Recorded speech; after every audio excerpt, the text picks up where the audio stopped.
Maharashtra cricket असोसिएशनच्या निवडणूक प्रक्रियेला मुंबई उच्च न्यायालयाकडून स्थगिती देण्यात आली। एमसीएतील नियमबाह्य सदस्य भरती आणि मनमानी कारभार यावर आक्षेप घेत न्यायालयाने हा निर्णय दिला।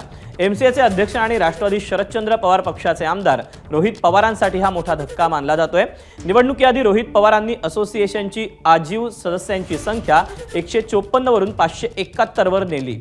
या विरोधात माजी क्रिकेटर केदार जाधव आणि लातूर क्रिकेट संघटनेचे अध्यक्ष कमलेश ठक्कर यांनी तक्रार दाखल केली होती। त्यावर झालेल्या सुनावणीनंतर न्यायालयाने थेट निवडणुकीलाच स्थगिती दिली।